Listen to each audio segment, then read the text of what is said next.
Springs, it's time for Drive Time Sports. Self-aggrandizing, superfluous nonsense. I mean, he's basically irresistible to people for the same reason he can pretty much only work at a carnival. He has nothing to prove or disprove about himself or to himself. He has no shame. Here's your host, Ryan Kaufman.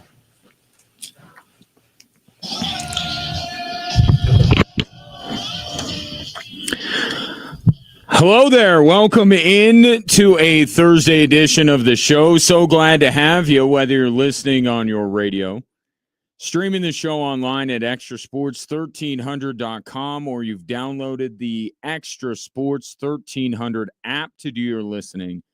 And that app, which is free to download and free to use, sponsored by Diversus Health, Mental Health, and Well-Being for All.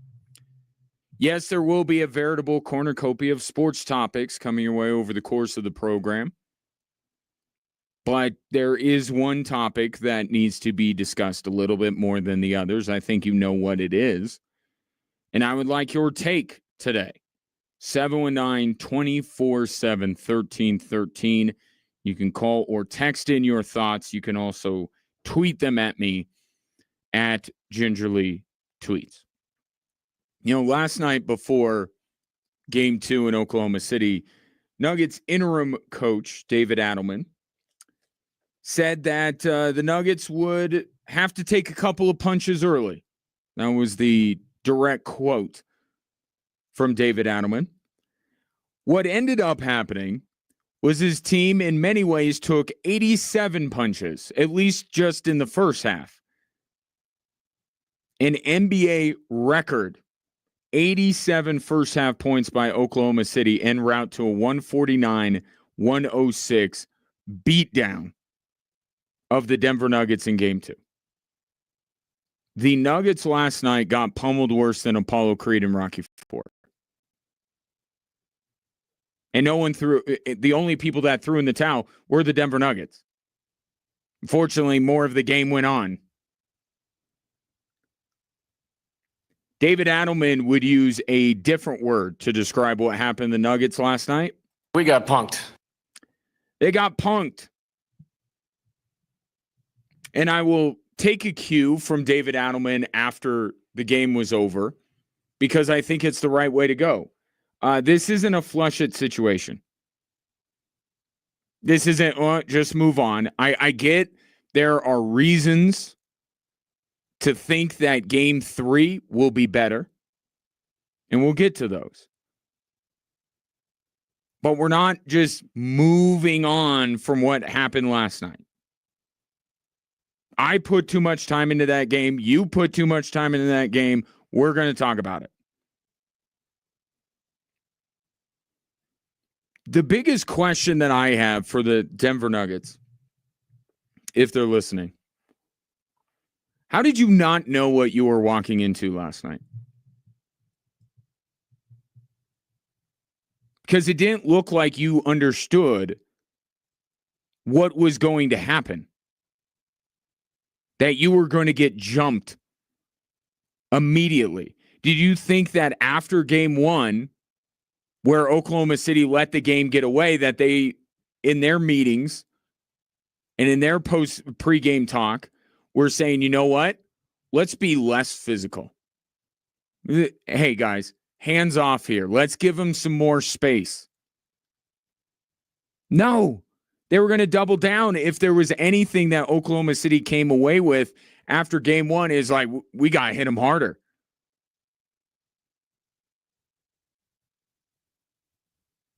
And they had to have known that OKC was going to be a desperate team. And that was to Oklahoma City's credit. That's what a desperate team looks like. The problem is when you have one team that's very desperate and one team that seems like either they are unprepared to face a team as desperate as the Thunder were, or they felt like they already got the job done, so how bad can this be? No matter what, even if we lose, you know what? We got one. I think it was a combination of the two. And when it's a combination of those two things, it looks like it does last night. And it wasn't just the physicality. And that's going to be, we're going to talk about it. I didn't want to make the officiating part of the discussion, but after last night, it just has to be. But it's not just the physicality. Like, they were getting routinely beat down the floor defensively. I know you look at the first quarter and you say, well, Nuggets just weren't hitting anything and Oklahoma City was hitting every shot. That's true, but also look where the Nuggets were defensively. Look where OKC was. Yeah, there was, being the make or miss league that the NBA is, there were a few shots that went down for OKC that didn't go down for the Denver Nuggets. But again, look at where the defense is. Was Oklahoma City playing against a set defense? Were the Nuggets getting back? They were getting beat routinely down the floor over and over and over again. So it wasn't just the physicality. I mean, it was everything. It was the hustle. It was the, crashing the boards. I mean, it was everything. All the things I mentioned yesterday on the show, I had 3 that the Denver Nuggets had to do. And I didn't even think that they needed to do all 3. I think 2 out of the 3 might have gotten it done in game 2. 1, cut down the turnovers. They had more. 2, make your 3-point shots. They did not. 3, get Jamal Murray going. They didn't do that. Jamal Murray took all of 9 shots the entire game and scored fewer points than he did in game 1. And they all played into one another. I mean, it starts with the physicality, but they all play into one another. But I told you the most important thing last night was they had to get Jamal Murray going, and they didn't. Here's David Adelman on Jamal Murray being trapped once again in the torture chamber.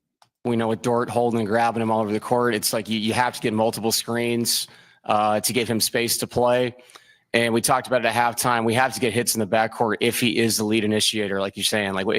And that's part of the physical part of the game. You have to be attentive to what's happening. Your teammates getting pressured, and that's something we can get better at for sure. I don't know. I would really like to know what the Nuggets expected last night. Like, I'd really like to know, because everything they said going into it was the right things. They said they knew Oklahoma City was going to be desperate. They said they couldn't be okay with just taking one game. They had to go out and try to win another one. They say all the right things, but something's getting lost in translation here. Because there was one player last night that seemed ready for what Oklahoma City was bringing and was able to push back. And that was Russell Westbrook.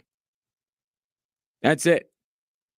Everyone else looked like they were jumped in a dark alley. Like they didn't see it coming. Russell Westbrook clearly knew it was coming. He was the only one that matched the energy of OKC. And I give him a ton of credit for that. And I give him credit for shoving Jalen Williams, trying to fire up the Denver Nuggets. He kept on after that, right? Kept on yelling at the fans, yelling at the players. Russell Westbrook was trying everything he could to jumpstart the Denver Nuggets. And none of it worked. And it's great that Russell Westbrook does that. Here's the thing, though, about Russell Westbrook. He's not their best player. He's not their second best player. He's not their third best player. He's not their fourth best player.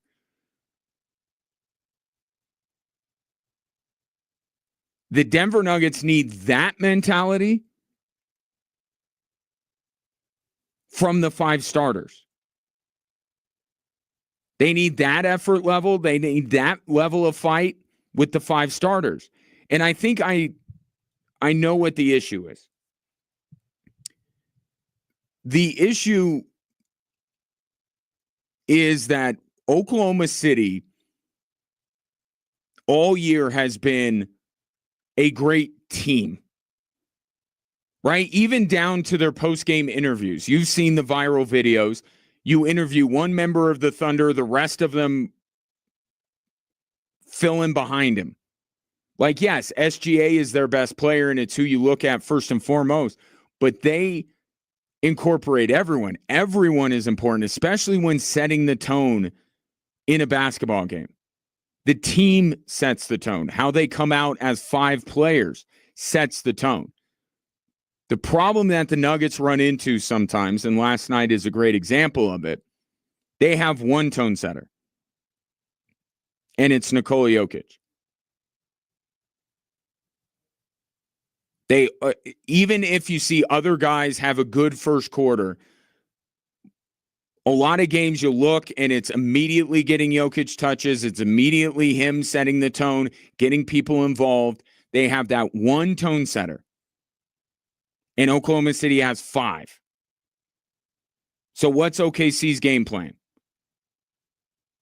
So like what they say, I'm not familiar. I've never been to prison, but I have this piece of advice filed away in case I do. First day while you're there, punch the biggest guy in the yard. What Oklahoma City set out to do was to jump Nikola Jokic. And they even did it in game 1. I think Oklahoma City is looking at like they didn't do enough in game 1. But certainly last night they did. Their mindset was all 5 of us are going to jump that one gigantic dude wearing number 15. And the bet they were making is that would have a domino effect throughout the lineup. And that's exactly what happened. Nikola Jokic couldn't do anything. Whether you agree with the physicality, the lack of calls, all that stuff, it's beyond the point, and we'll start talking about that a little bit later. But the idea was we're going to jump him because if they have to start this game playing through someone else, it won't go as well. They got to get 15 his touches early and often. And I think from that standpoint, the Oklahoma City Thunder had the perfect game plan. Because you saw they immediately started in on Jokic and nobody else until Russell Westbrook came into the game was able to do anything about it. We saw at the back end of the Clippers series, the Nuggets, and David Adelman even said it looked like their championship run where everybody's contributing. Obviously, it starts and ends with Nikola Jokic, but everyone in that Clippers series stepped up, had their moments, answered the physicality of the Clippers, dished it out as much as they took it. That's the way Oklahoma City plays. It's everybody. It's all 5 guys. And last night, once they jumped Jokic, nobody else could do anything about it. And then you throw in, not getting back defensively. You throw in some open shots that were missed. You throw in some frustration with the officiating early. And it all came apart. But, and there is a but here, we saw something not totally dissimilar about a week ago. Right? The unfortunate thing about last night is it's happened before. It happened in game 3 with the Clippers. It happened a lot in the Minnesota Timberwolves series. It's happened before to mixed results, but some positive. And that's certainly something that the Nuggets talked about last night, their ability to bounce back after something like that. And they're going to have to. but that doesn't make last night any less embarrassing. Take your thoughts on it. 719-247-1313. It was a rough night for the Denver Nuggets, no doubt about it. But at least if you're a Colorado sports fan, you got to watch Mika Rantanen go off again. Talk about that next.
719-247-1313 is the number if you want to get in touch with the show in reaction to whatever that was last night.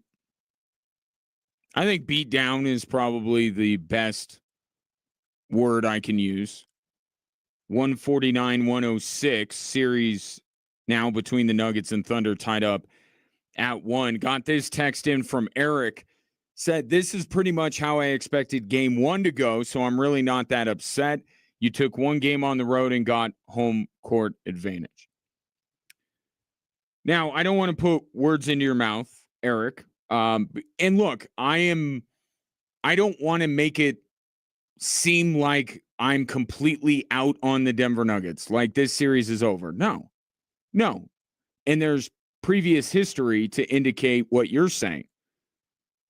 That this Nuggets team can bounce back. They have before. Okay, we're talking two separate things. Because really my biggest question of last night, because I would think that when you said that you thought that's how game 1 would go, you're framing it through the fact that the Nuggets had one day to get ready for Oklahoma City after a grueling 7-game series, going on the road to OKC against a team that has just been chilling on their couch for a week. And there was a chance that the Nuggets would not be able to muster up enough effort or physicality or whatever you want to call it in order to be OKC. This is a different scenario. They got it done in game 1. Now we move to game 2. Now the Thunder had to play, and this idea like a week, a month of work catches up with you. I mean, the Nuggets talked about it, like the rest and recovery, like you bounce back pretty quick. I think it's more what happens in the game that you see wearing players down than what happened a day or two before.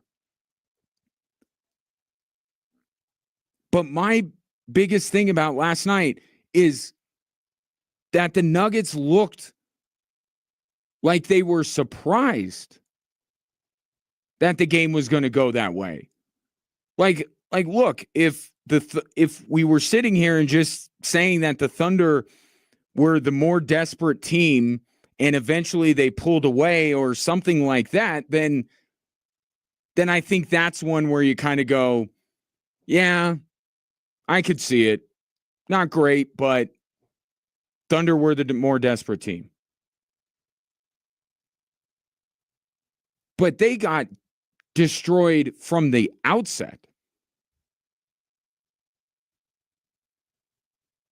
And I guess even yesterday I said there's a chance that the Nuggets get blown out. I guess where I'm at is, why does it have to be that way? I kind of thought that last night, come on, nobody had what actually happened last night happening. But I certainly thought that there was a chance, a decent chance, that the Denver Nuggets would get blown out last night. But why? Why do they have to? I guess, right? Like, the discrepancy between Oklahoma City and Denver isn't massive in terms of talent.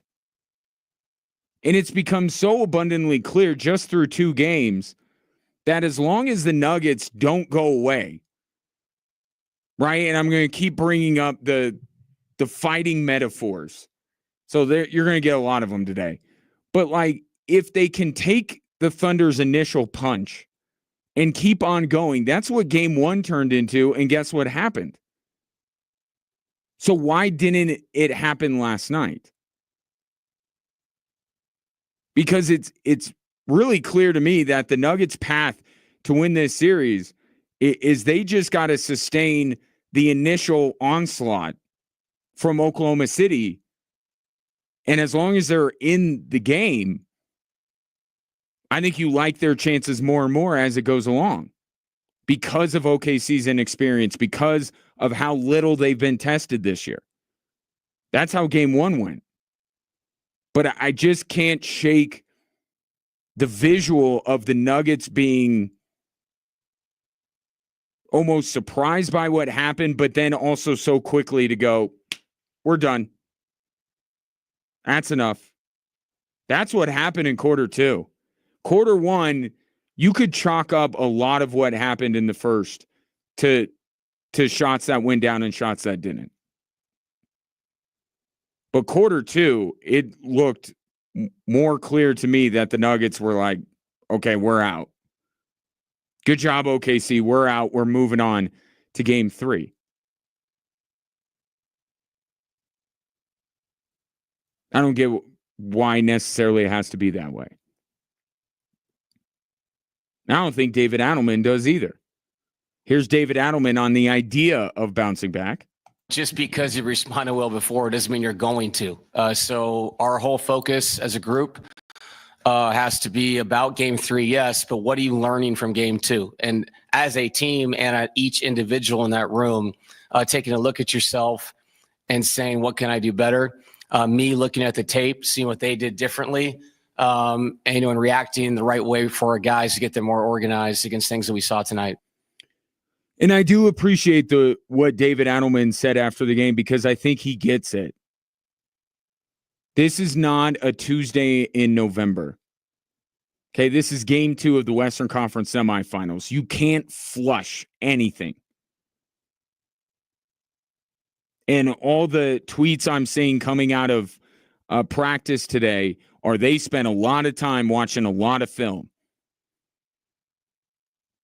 It was I am imagining in my head the scene from A Clockwork Orange where Alex's eyes are, I think it's Alex that's the character, right? Where his eyes are like taped open and he has to watch all this horrible stuff. Like that's how I imagine the Denver Nuggets were in film session today. And Adelman just kept showing it over and over and over again. Look at this. Look at this. You can't just brush it aside. So I think they're taking the right steps. I think David Adelman gets it. And ultimately, game 3 becomes massive. It's huge game 3 now. Not just because of the math that the series is tied at 1 and this is a pivotal game, but you got to see how the Nuggets respond because there is no reason to think that Oklahoma City is going to come out in game 3 any differently. I literally don't know how they're going to amp up the physicality. I think it was at the maximum amount it could be, but I could see Oklahoma City trying to do the exact same thing at the exact same level. And why would they change anything? The onus is on the Nuggets to rise to the occasion, not Oklahoma City. Nuggets haven't proved that if OKC plays as physical as they did last night, that the Nuggets can handle it because they didn't handle it at any point last night. So I don't want to gloss over game 2 and get to game 3, but certainly you're eager to find out how the Nuggets come out tomorrow night. And really the question is, what is your confidence level that they will? Take your thoughts, 719-247-1313. I tweeted this out last night. You know, what I wouldn't have given for one of those nights that we had last week where we had the Avalanche and the Nuggets playing at the same time. And and I complained about that as much as anybody. But last night I was like, oh, I wish I could flip over to an Avs game. Or I wish that I could turn off one screen, say, that's it. Moving on to this. And we all collectively complained about it because it was preposterous why the TV and the leagues and whoever else is in charge of this couldn't figure it out to allow us to fully watch an Avs game followed by a Nuggets game or vice versa. But I was dying for that situation last night. The alternative that you had at that point last night was this. Sends it across. Rantanen in front. Score! Rantanen again! It's a hat trick in Winnipeg. Hintz was right in front, but it's Rantanen who remains scorching hot. That man is out of his mind. ESPN on the call. So Mikko Rantanen not done yet. A natural hat trick, which is 3 straight goals in the second period last night. Dallas takes game 1 in Winnipeg. Mikko Rantanen becomes just the 3rd player in the history of the NHL to have back-to-back playoff games with a hat trick. If you want to impress your friends, Yari Curry in 1985. And this is the great pull, if you can remember this name. Doug Bentley back in 1944. That and Mikko Rantanen. That's the list. So he took what he did against the Avs and picked up right where he left off last night. And Mikko Rantanen, as much as he has accomplished in his time in Colorado, doesn't believe he's ever been on a hot streak like this, accounting whether it's him scoring or assisting on 12 consecutive Dallas Stars goals. I don't think so, no. But, line mates, teammates are obviously helping me a lot on the ice. And such a deep lineup we have, so it doesn't really matter who we play with. And, I got to thank the line mates and teammates. The Avalanche are just going to have to wear this. They're just, for the next however many months, they're just going to have to wear this because I don't see Mikko Rantanen slowing down anytime soon. The Avalanche were able to hold him down for a few games of their series, but once he got going, he really got going and he hasn't stopped. And this is... you got to live with it. I mean, it's not like the Colorado Avalanche traded Wayne Gretzky, but it's feeling like it. Right? Because every time you turn on the TV, this guy that you voluntarily gave up, knowing full well what he had meant to your team, is going and doing not only the same things that he did with your team, he's doing it at an even higher level. And some of this is perhaps the Avalanche created this monster.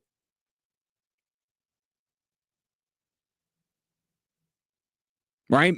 Maybe this, what's been going on with Mikko Rantanen has led to this, him getting traded from the only team he's ever known, to feel blindsided by it, maybe a little bit betrayed. Goes to a place that clearly he did not like, and then getting traded again, and then sees the team. Like, all of these events that have happened may have led to this, may have led to the best we've ever seen Mikko Rantanen play in the postseason. And that's saying something, because in 2022 and in many other playoff runs, you could argue Mikko Rantanen came through more than anybody on the Avalanche roster. So maybe the Avalanche have created this in many ways. Maybe this Mikko Rantanen would not have been existing on the Avalanche. There's no way of knowing that, but I allow it to be a possibility that this is an extremely motivated player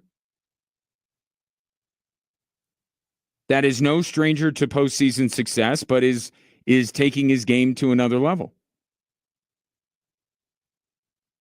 And the Avalanche are just going to, again, they're just going to have to wear it.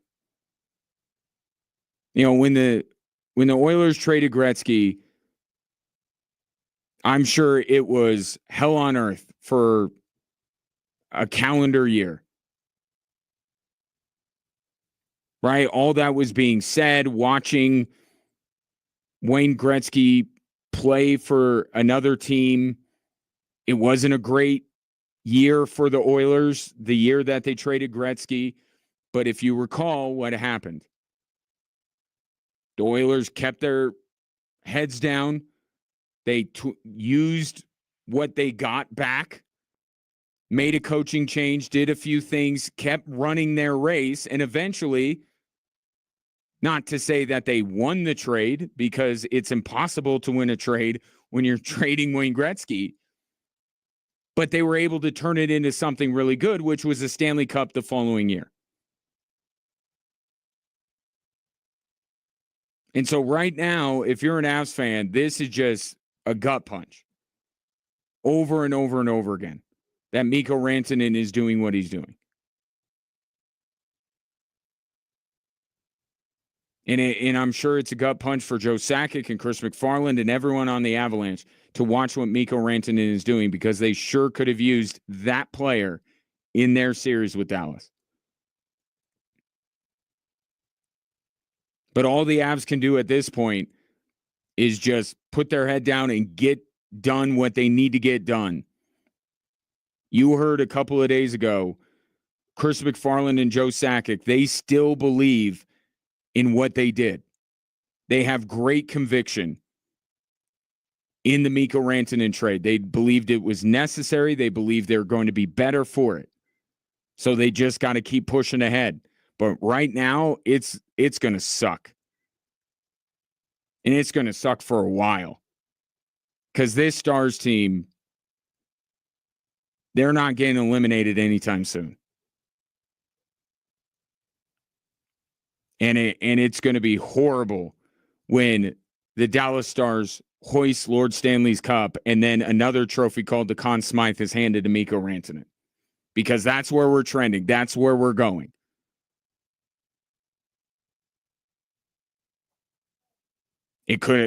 Obviously, all of this could have been avoided. All of this could have been avoided. But the Avalanche believe in what they did. So now you got to back it up. Now you got to make sure. Maybe if Mikko Rantanen is using what happened to him as motivation, maybe the Avs should use watching Mikko Rantanen tear through the postseason en route to potentially winning the Stanley Cup as motivation for them. Right? The players, but also the front office. And I heard Chris McFarland in his press conference do a lot of hedging. We'd like this guy back. We'd like to do this. We're always looking to do this. Well, get it done. Get it done, because if this continues into next year, like Mikko Rantanen's in Dallas for the better part of the next decade. And this is a Stars team that you inevitably run into all the time. This is an X that you're not going to be able to get away from. You're going to run into him on the street over and over and over again. You got to work on yourself. You got to be the best version of yourself so you can hold your head high, or you can feel good about where you are despite not having Mikko Rantanen on your team. But unfortunately, until July, where the Avs can kind of turn the news cycle back in their direction by going out and getting a lot of business done, they're just going to have to sit powerless and watch Mikko Rantanen continue to play like a demigod out there on the ice and watch Dallas win and win and win and win and maybe win the whole thing. 719-247-1313. So, yeah, it wasn't great alternative programming if you wanted to tune away from the Denver Nuggets last night. It almost felt intentional. Like, here, Colorado sports fans, as if the basketball game's not bad enough. The only hockey game, the only other sporting event going on last night that you would like to watch maybe is the Stanley Cup playoff. But guess what? The Stars are playing, and Mikko Rantanen is getting another hat trick. I wouldn't blame you if you felt attacked last night as a Colorado sports fan. 719-247-1313. But there were other things that happened last night that if you are looking for a reason to look on the bright side, especially when it comes to the Denver Nuggets, at least the Nuggets aren't in the situation that the Celtics are.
Look on the bright side, Nuggets fans.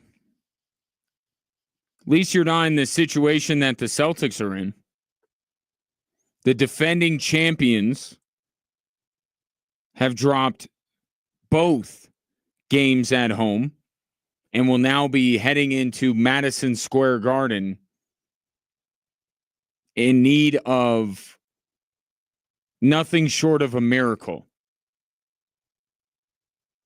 to keep their season going beyond this round of the playoffs. And that's the credit I do want to give New York, is that I don't think New York is going to fold. They didn't last night. That was the Celtics. And it's back-to-back games now that the New York Knicks have stared a 20-point deficit in the second half in the face and have not blinked. And you don't think that some of that confidence comes from their coach that knows that organization pretty well in Tom Thibodeau? I know it's been a while since he's been in Boston, but the team, so many teams kind of take on the personality of their coach. And Tom Thibodeau is not one to be intimidated. And his basketball team plays that way. And I can't, watching those two games last night, not just Boston and New York, but Denver and OKC as well, it really strikes me how similar OKC and Boston are. Because they are both, if there is a weakness, right? They're incredibly deep rosters, super talented, well coached. They're wagons, both of them. But if there is one weakness, it is that if you don't go away, they might fold. Right? And we saw it in game one with Oklahoma City. Oklahoma City tried to keep pushing the Denver Nuggets, tried to keep burying them. Alex Caruso raining threes, and the Nuggets wouldn't go away. And then what happened? An opportunity opened up. Nuggets seized on it, relied on their championship DNA, and were able to steal game one. And you look at the Knicks in these two games, they're not going away. And OKC and Boston both, we don't have enough evidence to know that they can pivot and do something different. Right? It seems like they come into the game with a game plan. That game plan is largely analytically driven. And the thing about analytics is you got to stick with them, right? Over time, they'll work. And that belief in the analytics is part of the reason why the Boston Celtics, through two games, just will not stop shooting three-pointers. Because if you're just watching it as a fan, you're screaming at the TV, drive to the basket. Like whether you're, and I get it, a lot of Boston's looks were good looks. They weren't going down. When your shot is not falling from beyond the three-point arc, you should be driving. You should be getting fouled. You should be trying to dunk it, lay it up, mid-range. Change it up. It's not working. Go back to it later. I'm not saying that the Celtics have to abandon their identity. But maybe when you feel like you're starting to lose grip on that basketball game, maybe you try something different for just a couple minutes. See if it works. See if it sparks something. And then you can go back to the chucking up three-pointers every chance you get. But they don't. They never do. They never do. They look to come out and overwhelm you with their superior talent and their ability to knock down threes. And that works. Far more often than not, it works. Same with Oklahoma City. They jump on you from the get-go with the way they play, locking you up defensively, playing team basketball, all five players. They try to overwhelm you right out of the gate, And it works. It's worked 68, going on 75 times now. And it's the same with the Celtics. They don't lose enough to ever get the thought in their mind that they may need to play a different way. They just keep playing the way they're playing, and they believe that their analytics and their talent will ultimately win the day. But there's something to be said for the grit and toughness of the New York Knicks. They didn't go away. And when they started to push back, Boston had no answers. No answers. Their answers were, let's shoot another 3.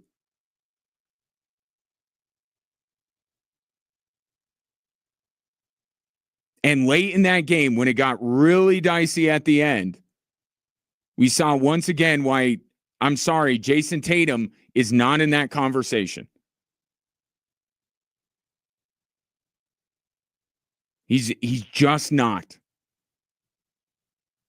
He, along with Jaylen Brown, along with Derek White, along with Kristaps Porzingis, are a phenomenal team. Maybe the best team we've seen in the NBA since the Kevin Durant Golden State Warriors. Like, they are unbelievable as a team. But they don't have that one superstar. Jason Tatum is not that guy.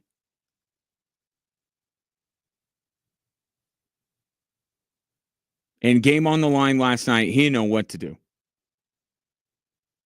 He didn't know what to do on that last play. Dribbled himself into the corner, allowed 3 Knicks to come over and guard him, and threw it away.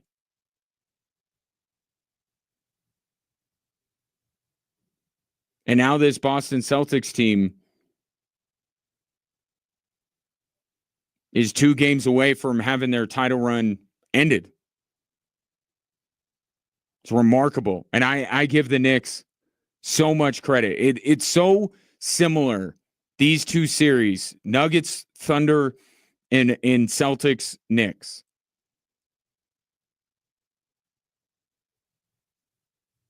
The belief is from the opposing team, from the underdog.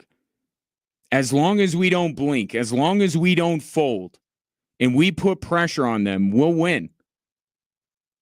And it's not going to work every time.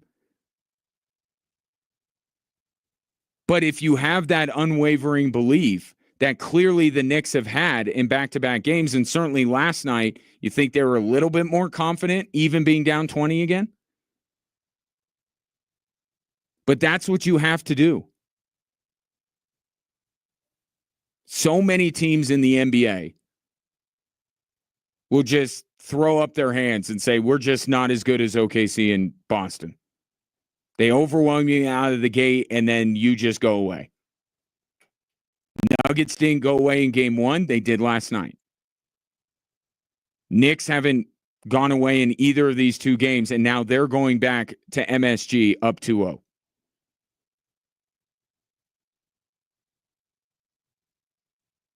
I mean, it's unbelievable watching that thing fall apart again. I had to, hit my remote just to make sure that I was actually watching last night's game and not game 1. The inability, or I don't even know if it's inability, the unwillingness, the arrogance to just say, we're going to keep doing the same thing. That is a lack of respect of your opponent. I'm not saying you ditch your identity, but what I'm saying is there's a time where you want to use some more tools in your tool belt. And how this team becomes, even though neither Jaylen Brown nor Jason Tatum are in the upper echelon of stars in this league, how no one else on the floor except those 2 guys are allowed to have the ball in their hands late. That's the strength of the Boston Celtics, that they have Porzingis, that they have Derek White. I mean, they can even go to the bench and call upon a Peyton Pritchard to get him a bucket. They have so much talent, and yet late in that game, it was Jason Tatum and Jaylen Brown, your turn, my turn, your turn. Use your talent,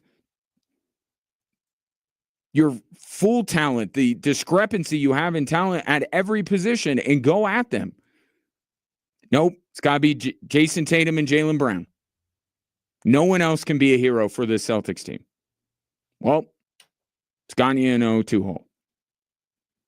719-247-1313. Take your thoughts on the hoops last night, the hockey last night. Or maybe you watched a good movie and you want to let me know about it. I'm always looking for recommendations. Coming up next, get back to the Nuggets. Didn't want officiating to be a part of the conversation in this series, but after last night, I can't help it. We're going to talk about it next.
Welcome in, Drive Time Sports. Ryan Kaufman with you. Pleasure to have you. And thanks for watching this show on our social media platforms at Extra Sports 1300 719 247 1313. That is the number if you want to call or text in your thoughts. Game 2, or I should say game 3 cannot come soon enough for the Denver Nuggets, who are absolutely embarrassed last night in Oklahoma City, 149-106. The best thing about Nikola Jokic is that even though he has English down pretty well, it's not his first language, so he doesn't. I appreciate that he just says what's on his mind, right? Doesn't mince words. He's not going to look for all these different ways to like put a nice spin on it. He's just whatever thought comes into his head, he puts it out there. And here's Nikola Jokic putting last night in the simplest terms possible. Basically, it was one team playing tonight. Even the turnovers, misses, they were aggressive. They were going by us. They were rebounding the ball. They were just better. They were much, much better than us today. And that's the score. That's why the score is so bad. Pretty much. But what was all of that born out of? Physicality.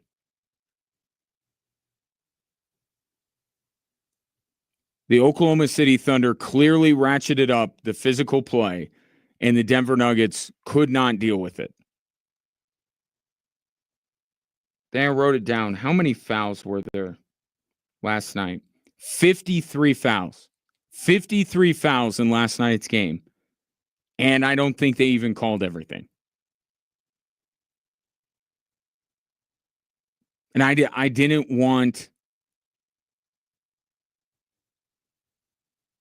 officiating to become a part of the conversation. I've had enough of free throw merchants and all that kind of stuff. I got as much as I needed through the MVP debate this year. I don't need more of it.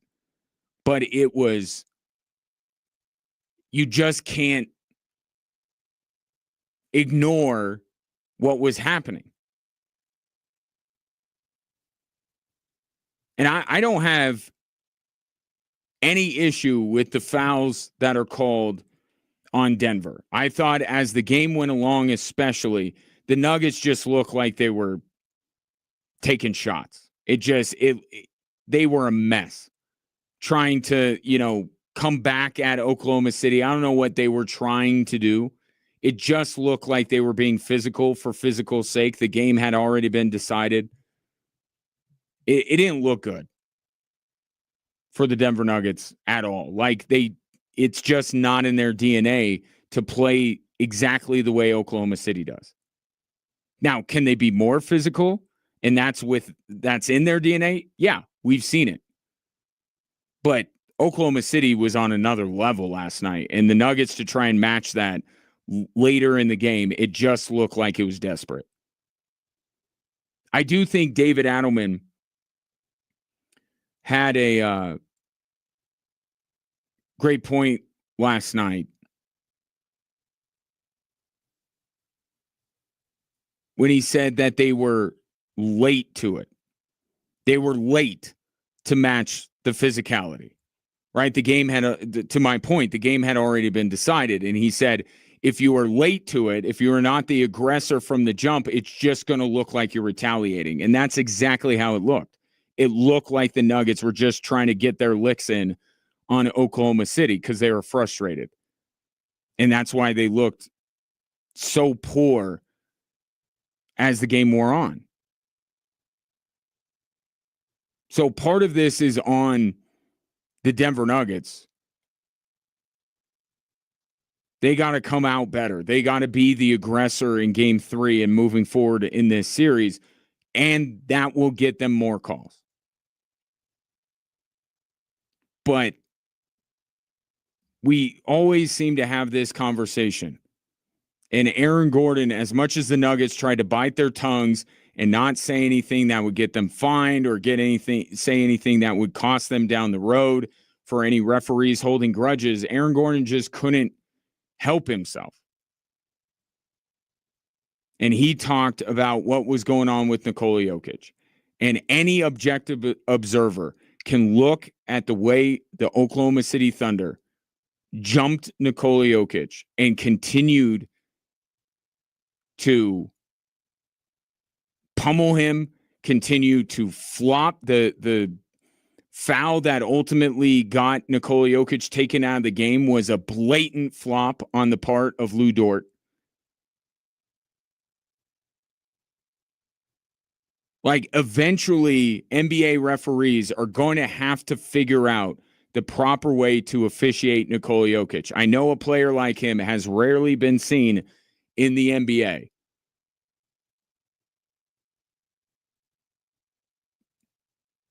And I actually don't have as much of a problem if, like, Hartenstein or even Chet Holmgren are, like, battling with them and maybe getting a little physical. I think you actually kind of let a lot of that go. But it's so counterintuitive that what you let go are these guys, that these smaller players that are clearly fouling Nikola Jokic because they have no other way to actually defend him. And that's the stuff you let go because what? You're leveling the playing field. It's a more fair matchup. If Lou Dort gets to claw and scrape on Nikola Jokic, that's fair.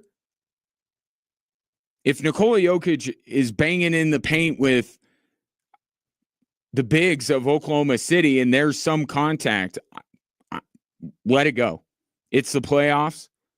But if these little guys, and I say little, like they're all larger than average human beings, but small compared to Nikola Jokic, if they're just allowed to, try to trip him and throw a knee or an elbow or grab onto him, it's just, how is anybody supposed to play through that? If there's going to be no, and that really, and here's Nikola Jokic. I'll play this first, but here's Nikola Jokic on playing through the physicality of the Oklahoma City Thunder.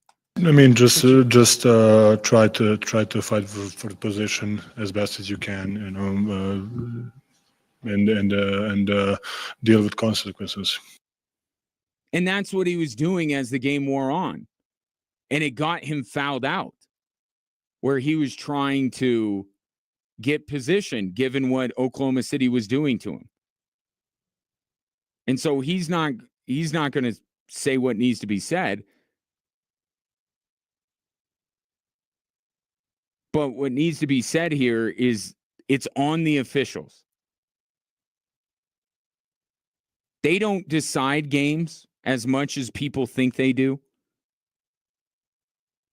And I am one to very quickly go to what went wrong with one of the teams before I point the finger at officials as being the reason why a game was won or lost. But officials set the tone. And as much as the Denver Nuggets failed, and the officiating was not why the Denver Nuggets lost the game. It was because the Denver Nuggets did not set the correct tone to immediately push back against the Oklahoma City Thunder. That's on them. That's what ultimately cost them. But the officials have an opportunity early in the game to set a tone and say, we're not going to allow you to be like, it was like Kindergarten Cop, right? When Arnold Schwarzenegger has all the kids draped all over him and he's like yelling and, doing the Arnold Schwarzenegger yell and it has all these. That's what it looks like with Nikola Jokic. That can't be allowed to happen. You want to put your biggest players on Nikola Jokic just like the Clippers did.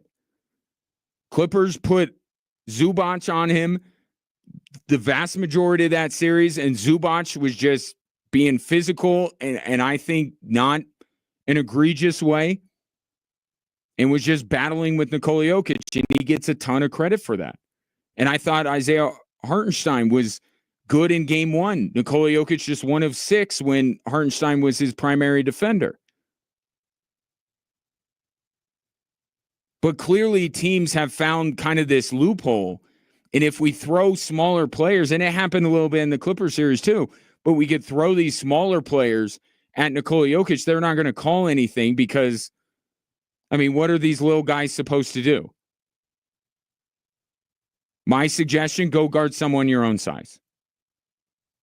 Go guard Jamal Murray. Go guard Michael Porter. Go guard Aaron Gordon.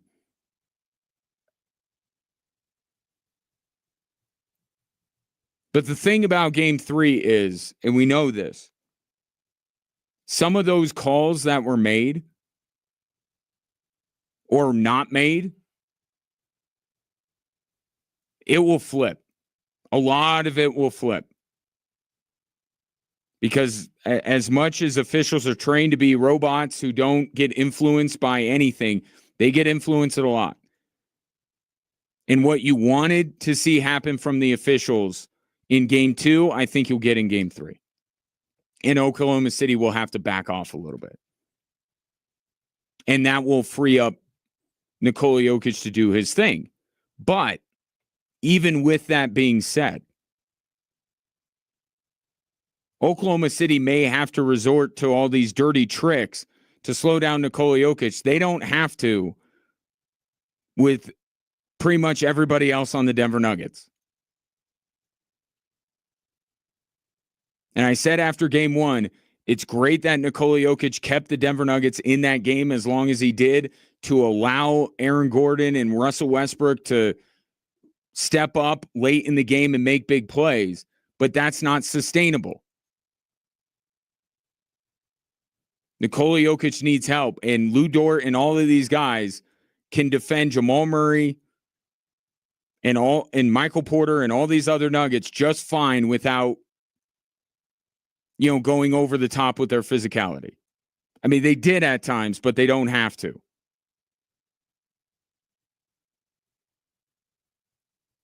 And on Jamal Murray, David Adelman said, all Lou Dort and these guys are doing is picking him up full court. Nothing wrong with that. Got to set screens. Got to get these other guys open. I think the Jokic part of this will fix itself. When this series shifts to Denver tomorrow night, Jokic will get more calls. Oklahoma City will have to back off a little bit. I would imagine they would go even more back to the Chet and Hartenstein lineup against him when those smaller players aren't allowed to hang all over him and stuff. But you still have the trouble of the other 4 guys on the floor. And how are they going to get going? And there's one player right now. We've been trending in this direction. But I think we're here. I'm not the only one that thinks this. Michael Porter Jr., Russell Westbrook. Let's talk about that next here on Extra Sports 1300.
Anybody else think that the Nuggets starters stayed in the game too long? I thought so. A lot of people thought so because David Adelman was asked about it last night, despite that game being over. If we're being real, probably about 3 minutes into the second quarter, but certainly at halftime, why we saw the starters for almost the entire third quarter. Here's David Adelman on that decision. I did not. No, I felt like those guys wanted to go back out there and play. I felt like they needed to find the rhythm of physicality. I think that they thought we were trying to junk up the game, which we weren't. We were just trying to play much harder than we did in the first half. I don't know that the results were a ton better. I mean, I understand what the Nuggets were trying to do. I don't know that it got the desired result.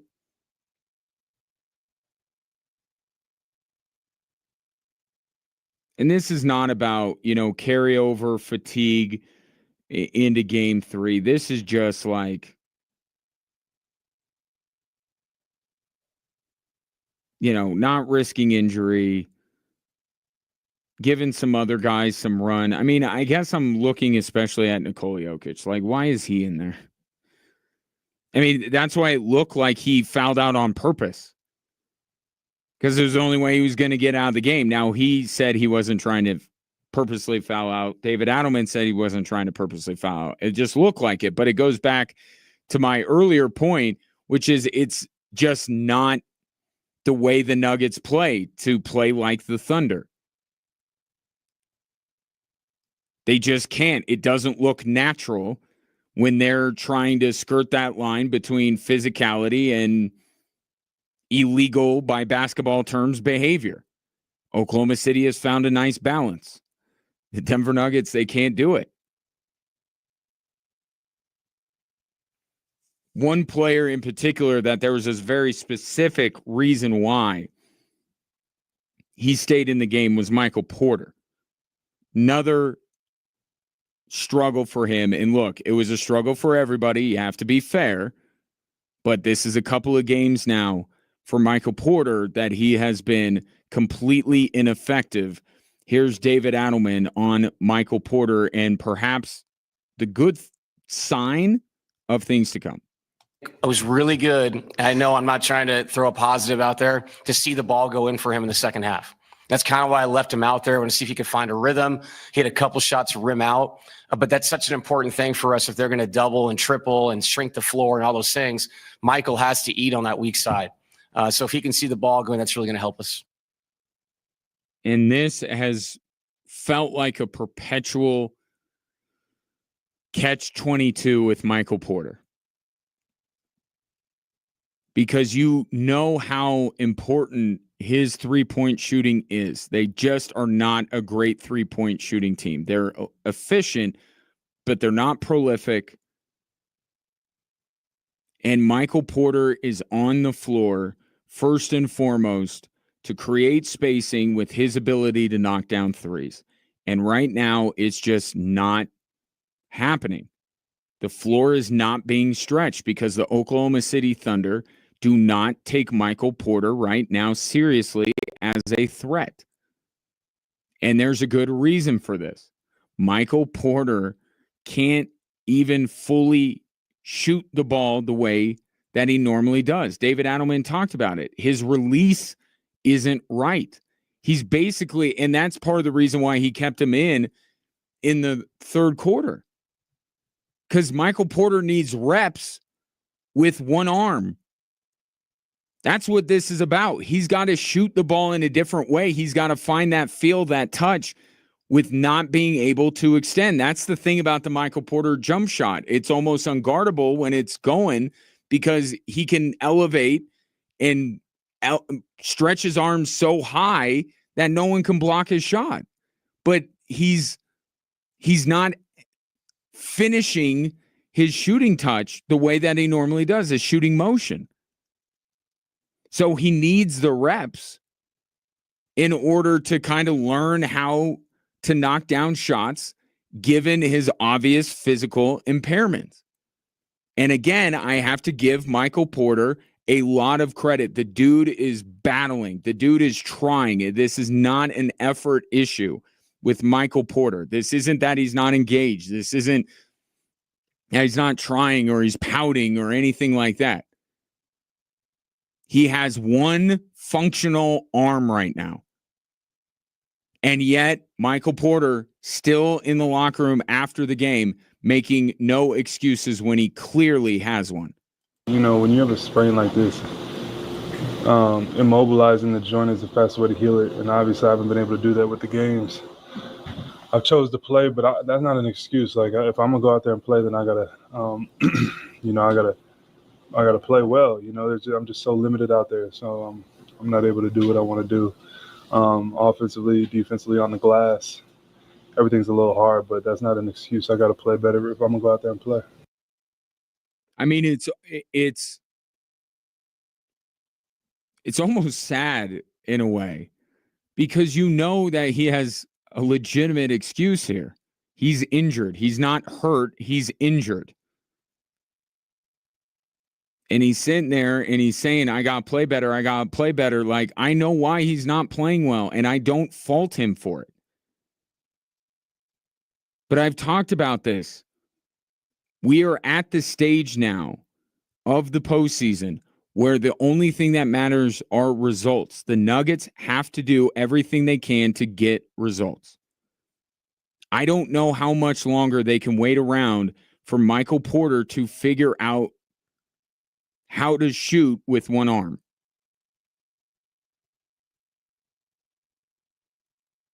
And I've already said that Russell Westbrook should probably get more minutes moving forward than Michael Porter.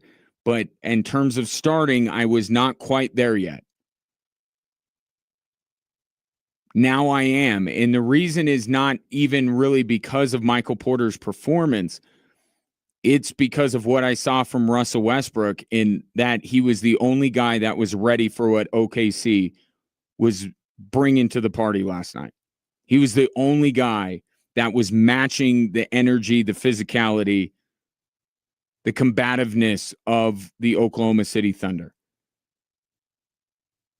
And the big question is, how will the Nuggets respond? This is how you respond. Unleash Russell Westbrook with the starting five. Send a message in game 3 that not only have we learned, but we got this guy now, and you know what this guy was doing to you. He was pushing back. He was getting in your face. They need Russell Westbrook on the floor right out of the gate in game 3. And then it gets into the bigger issue of you need Michael Porter in his shot-making ability, but if he can't give it to you because of his injury, how much can you rely on him?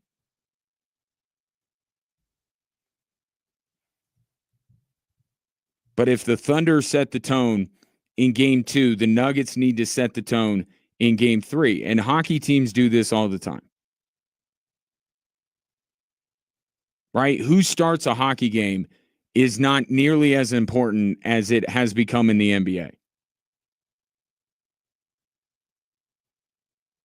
Right? Because hockey coaches, many times, they'll throw out a more physical lineup. They'll start with 5 guys that can muck it up a little bit, that can push, that can mix it up. The Nuggets have the ability to do something like that in game 3.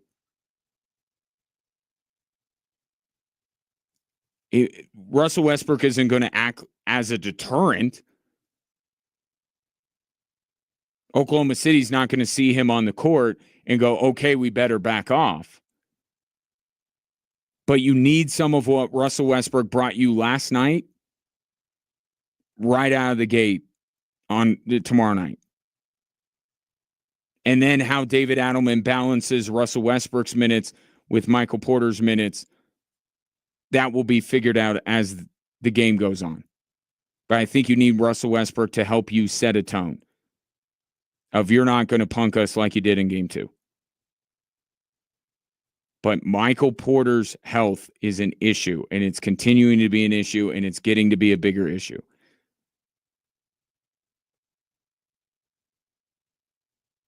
Now, they're not going to sit him down. They're just not. David Adelman's been asked, Michael Porter's been asked 18 different ways in just a few days if there's any thought of Michael Porter not playing. And from David Adelman and from Michael Porter, there is no thought. Okay. But you got a huge game 3 tomorrow night that you must win. And you got a team that is feeling pretty good about themselves in the way they were able to use David Adelman's word again, punk you.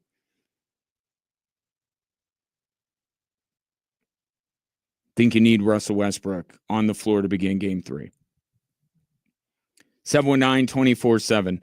13-13. Take your thoughts on the Nuggets loss in game 2.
Nuggets lose game 2, although lose doesn't feel like a strong enough word. 149-106.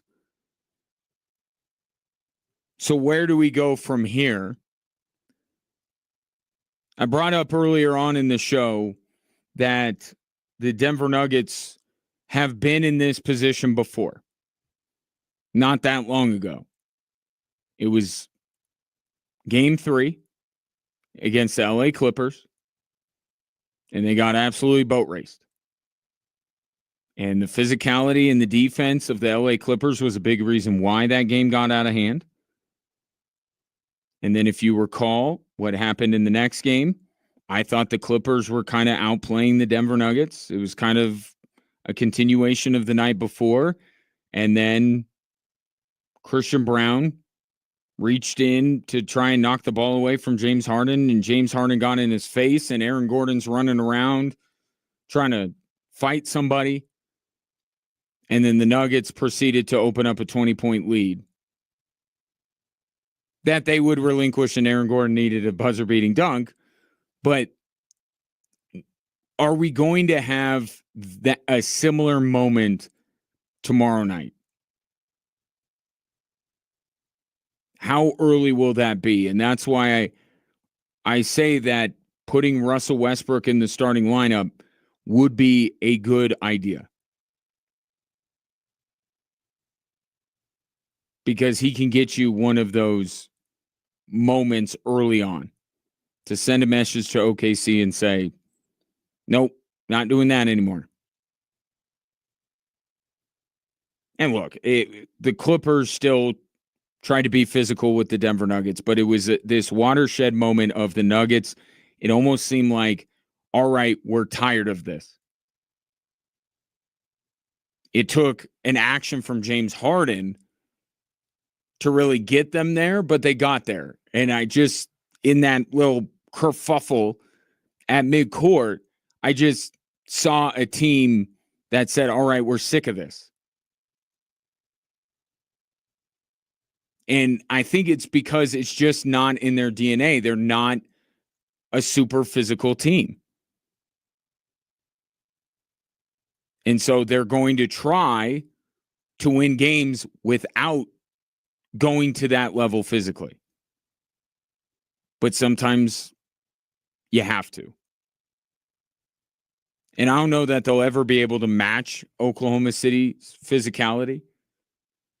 But just a little pushback. I mean, there was no pushback until the game was well out of reach. Little pushback little earlier. And kind of bridging the gap between the physical play of the Denver Nuggets and the physical play of the Oklahoma City Thunder. That's what I'm looking for. Nuggets don't need to play like Oklahoma City. They don't need to look like them. They don't need to try and do the same things. But they just got to answer it better than they did last night. And therein lies the hope, right? Is that you saw something similar not that long ago, and the Nuggets did respond. And that's not even really my point. My point is not doubting that the Nuggets will respond. I think they will. But Brett texted in about David Adelman's answer about why he left the starters in so long. If you're just joining us, let me play it again just to refresh your memory or to bring it to you for the first time. I did not. No, I felt like those guys wanted to go back out there and play. I felt like they needed to find the rhythm of physicality. I think that they thought we were trying to junk up the game, which we weren't. We were just trying to play much harder than we did in the first half. Brett says his answer about the starter staying in too late was a good answer only if he shows them the film and how they gave up and then questions their tenaciousness. And I'm sure there was a conversation along those lines at halftime. But I'll tell you, all the reports coming out of Nuggets practice today or walkthrough or whatever they want to call it is that they burn through film. And that was the big message from David Adelman last night was we're not flushing it. We're not doing it. And he gets that from Michael Malone. there's some Michael Malone in the way that David Adelman coaches. Michael Malone was more often than not a guy that didn't want to flush it and made them watch, made them understand where it went wrong, and motivate them. I mean, in the moment, the Nuggets clearly looked frustrated last night. But I can only imagine how upset some of those players got watching the game back.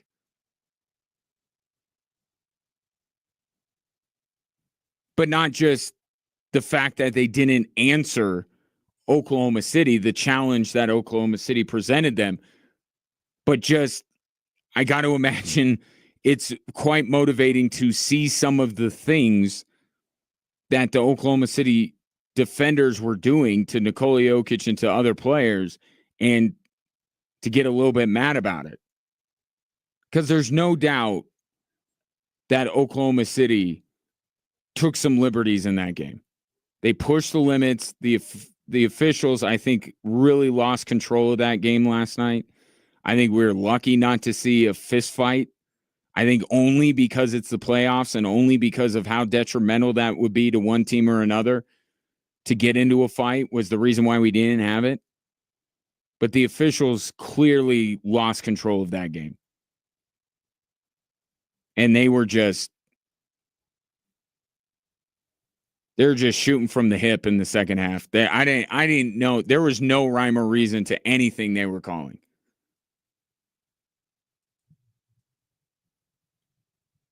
Maybe that's Scott Foster. Much was made about Scott Foster. You know, Chris Paul's buddy. Scott Foster coming in and officiating. And it was certainly a worse officiated game than it was in game one when Scott Foster wasn't in there. I'll say that. But again, the whistle's going to turn in the Nuggets' favor more in game three.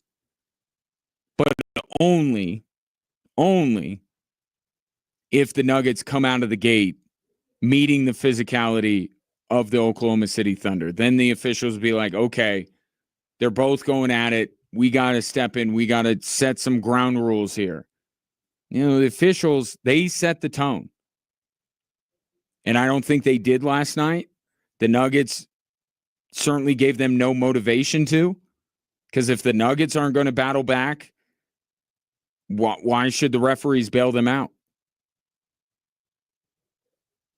Right? And I think the Nuggets, when they get caught in a game like last night or like game 3 against the Clippers or so many games in the Minnesota series, they look one of two directions to save them. They look at either Nikola Jokic or they look at the officials. And neither one of them was coming to the rescue last night. And they got to get out of that.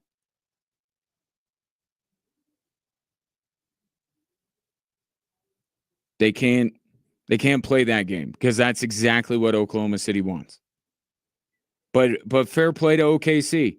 They upped their desperation level. They came out with physicality, and the Nuggets just weren't at all ready for it.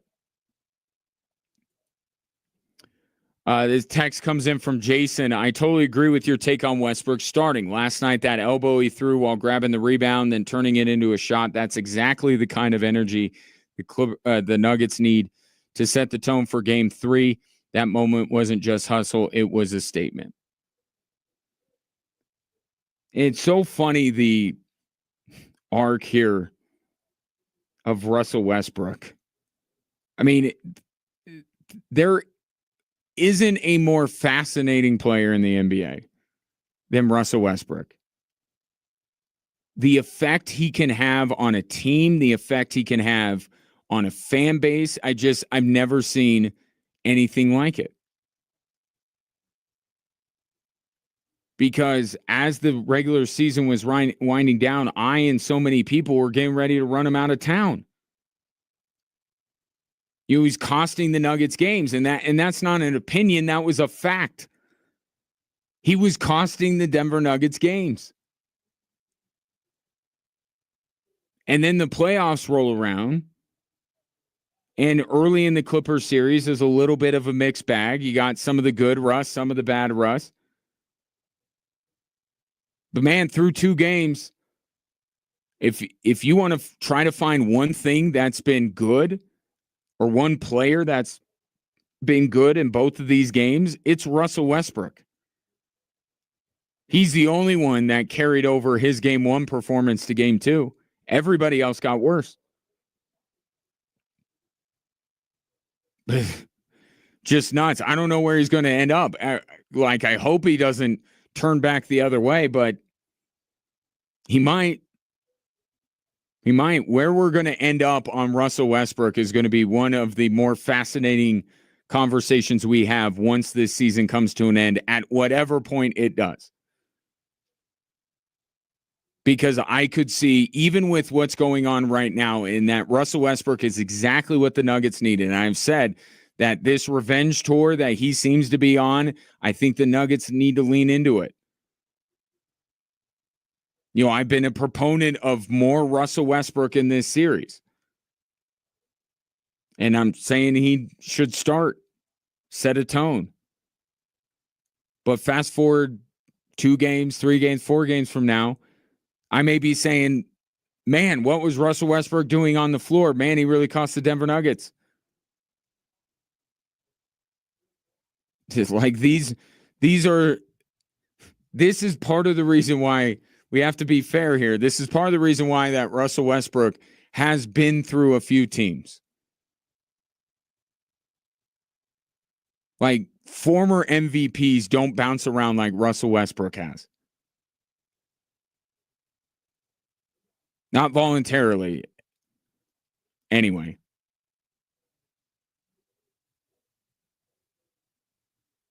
And it's this. And Russell Westbrook talked about it, the force of nature that he is. And when you're in a series against a team like Oklahoma City that's going to basically try to fight you, you need a guy that has that ability, and that's Russell Westbrook. But it has to. There's no one answer. When you lose 149 to 106, it's not just one answer. It's not, just plug Russell Wilson. Can we do without one of the 2 Russes in Colorado? Because I'll forever keep mixing them up. It's not just putting Russell Westbrook in the starting lineup. It's not just the officials giving Nikola Jokic more calls and backing off Oklahoma City. This Oklahoma City team is a 68-win team now, a 75-win team, whatever it is now, because they're really freaking good. And it's not just one answer. It's they got to match the physicality early, and the referees have got to set a better tone. And Russell Westbrook needs to at least get more minutes than Michael Porter, if not start over him. And Nikola Jokic, they got to find a way to, and I think it's through the officials mostly, get these smaller Thunder players off of Nikola Jokic. And they got to free up Jamal Murray, and they got to. It wasn't one thing that went wrong last night. It was a lot. But as David Adelman pointed out, it was one thing more than anything else. Physicality. I mean, bottom line, I thought they towed the line. I thought the game was reffed very physical. I thought we joined the party late. When you join the party late, the refs look at you as reactionary. The whistle doesn't go your way. So you can't be reactionary in these playoff games. You have to do it from the tip, from the start. And it has like a domino effect, like one begats the other. If the Denver Nuggets come out tomorrow night and aren't late to the party in terms of the physicality, then they'll get some more. Jokic will get some more calls. Oklahoma City will back off a little bit. Nikola Jokic can kind of do his thing, freeze up some other players. You get the floor spacing. It all builds up from there. But it definitely starts with the physicality of the Denver Nuggets being better in game 3. But I'll ask the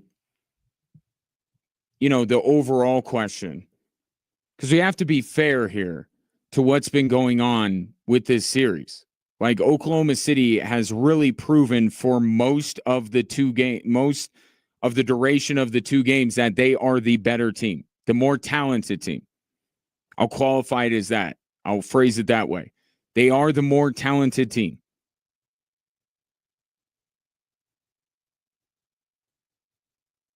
And the Nuggets were able to do some things to their credit to win game 1. But if you took up 8 quarters, Oklahoma City Thunder have been better in most of them.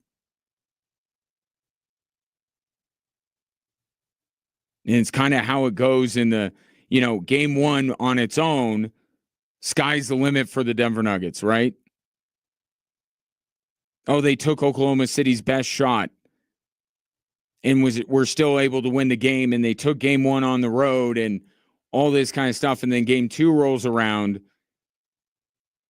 and then it's, yes, they still got a split on the road, but Oklahoma City's been the better team. And there are some things that they do that really bother the Denver Nuggets.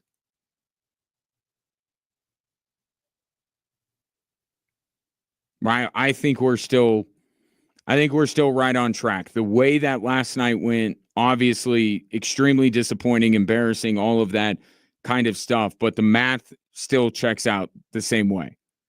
You have a 1-1 series. I thought it would go 7, and we're right on schedule for that. But the Nuggets really what they need is what they did in game 4 against the LA Clippers. They need it tomorrow night.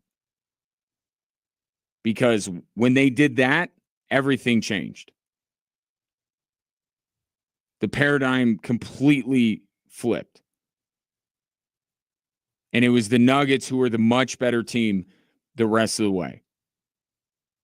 I don't look at these 2 games, setting aside who won and who lost. I don't look at these 2 games and say that the Denver Nuggets are better than OKC. They need to show that in game 3. And that's, we see this all the time, right?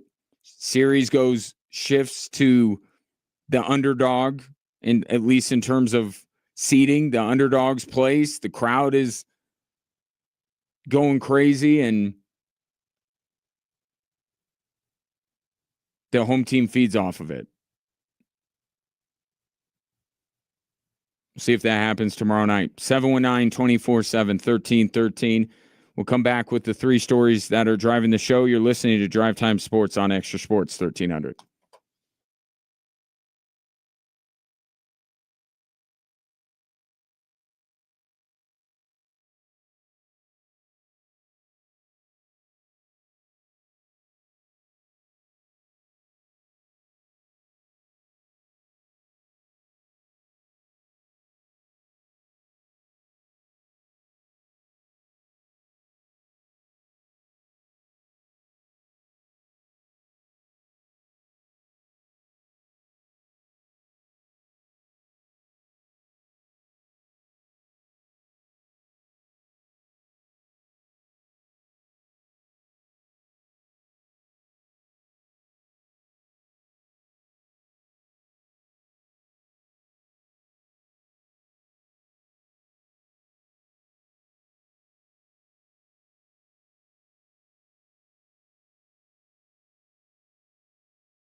Hello there. Welcome in.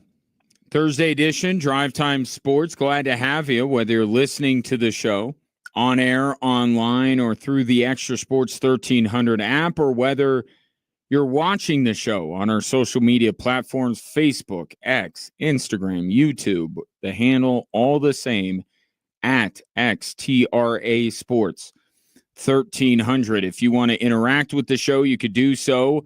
719 24/7 1313 is the number.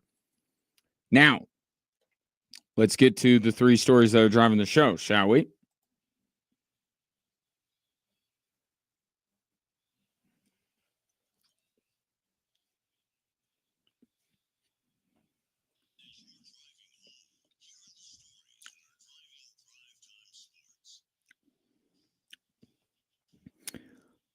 All right, we start with story number one. You can't get punked the first 6 minutes. They set the tone. You can't get down this building. I believe it was 34-14. That's going to lead to some bad things. So going home, knowing that we can be much better is a positive. But tonight, we should not flush that. We should be thinking about that we got to get a lot better. That is Nuggets interim head coach David Adelman after last night's embarrassment, 149-106, as the Thunder even up their Western Conference semifinal series at 1 game apiece. I understand that Oklahoma City was going to always be the more desperate team. They were playing at home. They didn't want to fall down 2-0 going back to Denver. We know that, or I knew that Oklahoma City would ratchet up their physicality because clearly the physicality they brought to game one was not enough to ultimately win the game. Their idea was, because they are a team that tries to put you away as early as possible. And to their credit, they have the ability to do so. A lot of teams could say, we want to jump on teams, pull them away early. Well, if you're the Toronto Raptors, you can't do that. Oklahoma City can, and they do it with their physicality first and foremost, but also their ability to generate offense from all 5 spots on the floor. So, knew all that, talked about most of it yesterday. What struck me last night was that it didn't seem like the Nuggets understood that Oklahoma City was going to come out that way. That's what's so perplexing when the Nuggets have this happen to them. And it's happened on more than one occasion in just the last couple of seasons. They look so blindsided by it. Like they had no idea. I get that OKC would be the more desperate team. But I saw zero desperation out of the Denver Nuggets. I saw zero fight. I saw a team that was fat and happy getting simply 1 game in OKC. And that's not a team that has a championship mentality. You got to get greedy. You got to try and take the first 2 games of the series if you have the ability to do so. And David Adelman talked about this last night. The lack of offense affecting the defense. There were missed shots early on in the game. It seemed like the Nuggets couldn't hit anything and Oklahoma City hit everything. But you can't let that compound by being slow back down the court. I just thought in every facet of the game last night, right out of the gate, the Nuggets just didn't seem at all ready for what OKC was bringing them. And you got to give Oklahoma City all the credit in the world for that. Yeah, they did punk the Denver Nuggets. There is just not, other than Russell Westbrook, believe it or not, there wasn't a single player that seemed ready. And even then, Russell Westbrook, he came along a little bit later. Like, he saw what was going on. But the 5 guys that started that game were out of it before the first TV timeout. And now it's on the Nuggets to do what they did after game 3 against the Clippers, after they after, what happened multiple times during the Minnesota Timberwolves series. They got to respond. And David Adelman made sure today that the Denver Nuggets watched what happened again and understand it, because if they don't get where things went wrong, if they don't coach up what went wrong, it's likely to happen again. So the only way you can kind of shrug off game 2 is if the Denver Nuggets rise to the occasion, match the physicality of OKC out of the gate in game 3 and take that game, because they need to win that game. If they do that, then okay. Just like with the Clippers series, game 2, bad night. Waste of a night of you watching Nuggets basketball. But until that you see the answer, you can't move on from it. You can't dismiss it. And Nuggets will have to respond once again tomorrow night in Denver. So if you were someone that's like, I'm out, I'm not watching the Nuggets anymore, and I certainly heard from plenty of people in my circle that said that, knowing full well that if anything interesting happened, I would let them know. But your only other alternative, if you wanted to watch sports last night, was this. Sends it across. Rantanen in front. Score! Rantanen again! It's a hat trick in Winnipeg. Hintz was right in front, but it's Rantanen who remains scorching hot. That man is out of his mind. ESPN on the call. The Mikko Rantanen story will not go away because he became just the third player in the history of the NHL to score hat tricks in back-to-back playoff games as the Dallas Stars take game 1 in Winnipeg. Mikko Rantanen has now either scored or assisted on the last 12 goals that the Dallas Stars have scored. And just like the Denver Nuggets cannot truly move on from game 2 until they respond in game 3, it's the same logic here with the Colorado Avalanche. The Avalanche, their front office, the team, the fans, everybody, you got to watch it. And the Avalanche have to own this.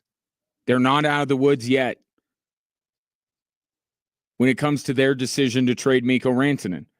And it's looking worse and worse by the day.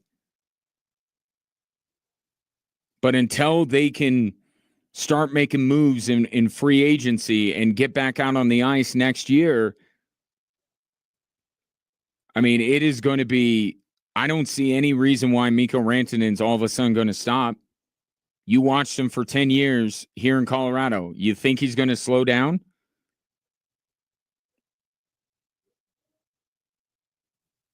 And he keeps playing like this? The Dallas Stars, who, by the way, did get Jason Robertson back last night, they're going to hoist the Stanley Cup. And Mikko Rantanen is going to win the Conn Smythe. It is, what I'm saying is, it's going to get worse before it gets better. But the only way it's going to get better is if this vision that Chris McFarland and Joe Sakic believe in wholeheartedly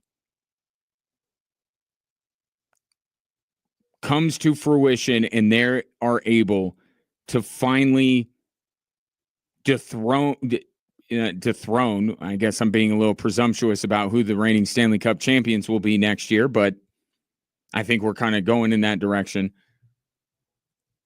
It probably won't be until either they win a Stanley Cup or maybe earlier when they finally beat the Dallas Stars, who will have Mikko Rantanen next year. Until those things happen, some combination of the two, this is going to continue to be a discussion because the grand plan, the vision from the Colorado Avalanche just ultimately, you didn't see it. It didn't work the way they thought it was going to. And I made this comparison earlier, and it's not that Mikko Rantanen is Wayne Gretzky. Don't misunderstand me, but I'm going to a very extreme example to illustrate my point. When the Oilers dealt Wayne Gretzky, they proceeded to have a bad year. They had to make a coaching change. They made more moves. But the next year, they came back and won the Stanley Cup. Now, the problem is with that situation, I don't know that Edmonton ever got over, even with the Stanley Cup, trading away Wayne Gretzky. But I think it would do the trick for Colorado Avalanche fans when it comes to Mikko Rantanen. But my point is the Edmonton Oilers did what they did, and they ran their race thereafter. Said Wayne Gretzky's gone. What's done is done. We just got to do what's best for our hockey team moving forward. And it worked. And that's what the Avalanche got to do. They got to keep their head down, and they got to make sure, first and foremost, they keep all these guys, especially Brock Nelson, that they got essentially in exchange for Mikko Rantanen, and make sure that they give this vision, a chance to succeed. Because if it doesn't, I mean, even think about if Brock Nelson goes away. What will the question be? Well, why did you give up Mikko Rantanen?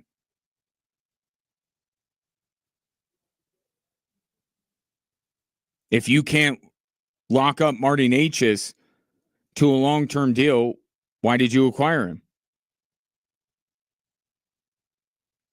So the Avalanche have to get those guys back on the roster, and they'll have Necas and Drury. Brock Nelson's the only question mark. But they got to get him back, and they got to see this thing through.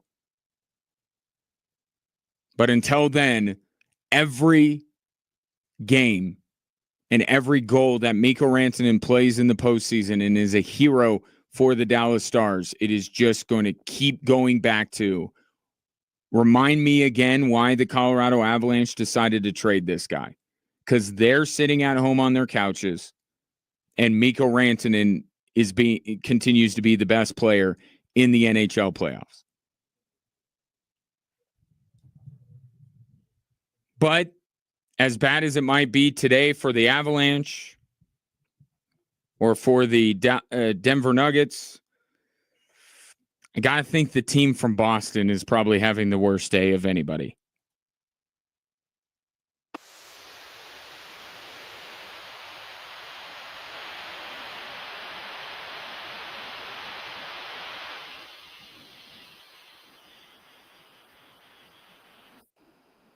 TNT on the call.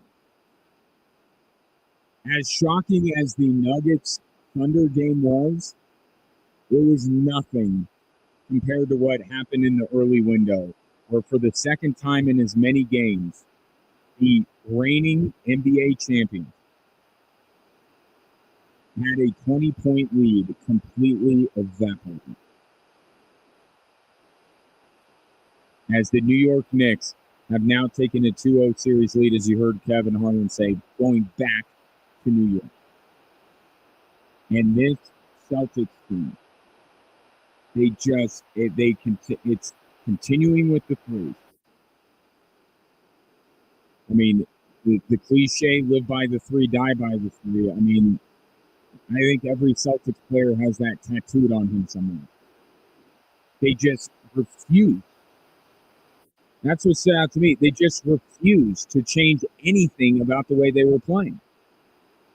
The second time in as many games that the same thing is happening to them, largely because they aren't knocking down threes. And I'll grant the Celtics that they had a lot of good looks. They just weren't going down. But what is the natural inclination for most players and most teams when the three's not falling? Whether you get good looks or not. Change it up. Attack the rim. Try to get to the free throw line. Get back in rhythm. Like, just take a beat and then come back to it. And the Celtics never did. They kept shooting and kept shooting and kept missing and kept missing. And then when the game got very close at the end, you got to be honest, who you trust more, Jason Tatum or Jalen Brunson? The clutch player of the year or Jason Tatum? And why the Boston Celtics did not call a timeout after Brunson hit the 2 free throws, I will never fully understand because I don't completely comprehend what Joe Mazzulla says on a day-to-day basis.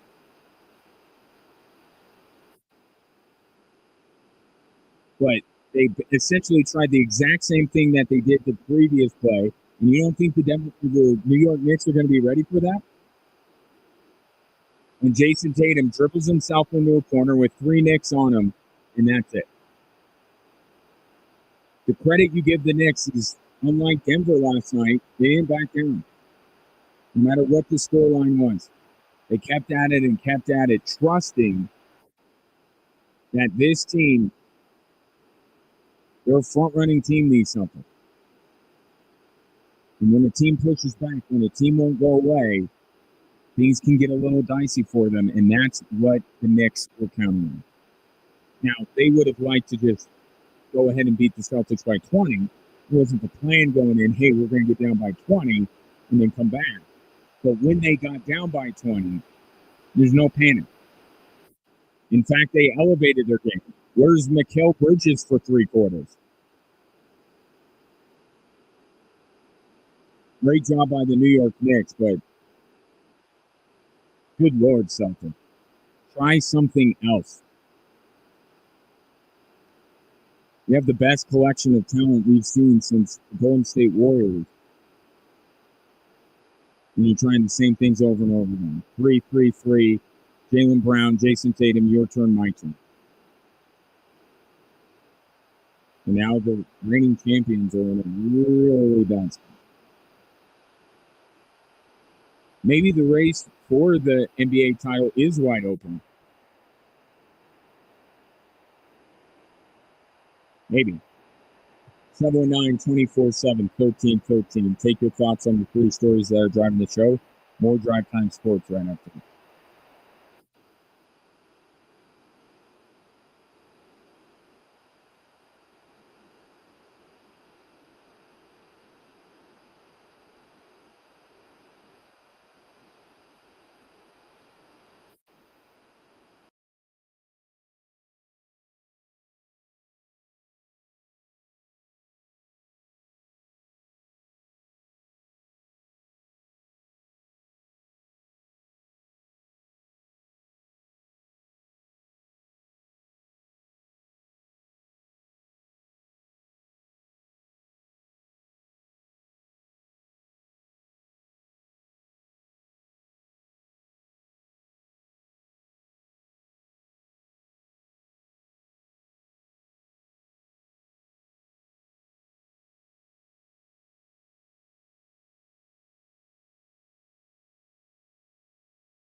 Tom texting in defiant, saying Celtics got it wrapped up. They will keep shooting and they will start falling. Can't wait to see the Knicks fans' hearts get crushed.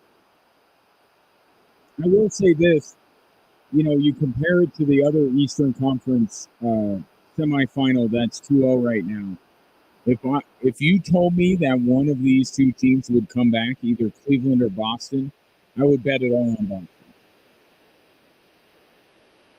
That's for sure. And I got to imagine, I'm not a Knicks fan. I'm not in there with the team. I don't cover them the way I cover the Denver Nuggets. But I wouldn't be too confident if I'm a Knicks fan. I think that's how I would play. I wouldn't be too confident, like overconfident. I think that the Knicks, just to make sure, need to take game 3. Then I think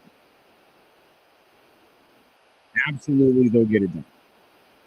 I would still, if I had to bet today, I think the Knicks will win the series. But it would be best if they just made sure that they went up 3. Just to make sure. Because that's the thing about the way that the Celtics are built, to Tom's point. They won't stop shooting. The analytics of it all, they won't stop. And eventually, because they did get some really good looks last night. I'm not going to deny them. It's not like they were just sucking up these horrible shots. They went cold down the stretch. Now, that doesn't excuse, like a good pitcher doesn't have his fastball, try a changeup every once in a while. Like that stubbornness, that unwillingness to evolve, to adjust, it cost them.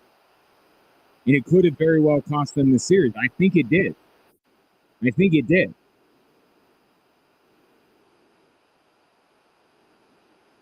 But it is Boston. The Knicks certainly don't have a lot of great playoff championship successes lately to kind of go back to. So I think if you're the Knicks, nothing changes. Nothing changes. You got to try as much as you can to think that the series is just starting now with Game 3.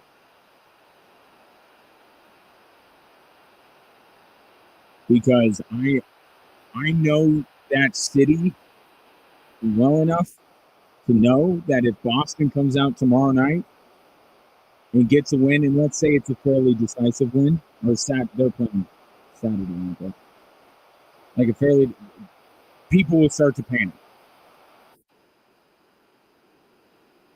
So just to be sure, they should take Game 3. But I do think that the Knicks ultimately win this game.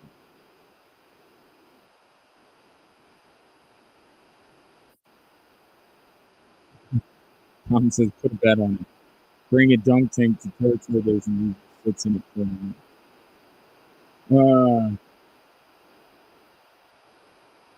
Think of something. I will be at Territory Days. I'll be there on Memorial Day. Drop on and say hi. I don't know. If the Knicks go up 3-0, then I'm. But it cost them last night. Like, you can't say that you weren't frustrated by the Boston Celtics last night. I've talked to Celtics fans today. They're not happy. I think it's your hatred of New York that's coming out.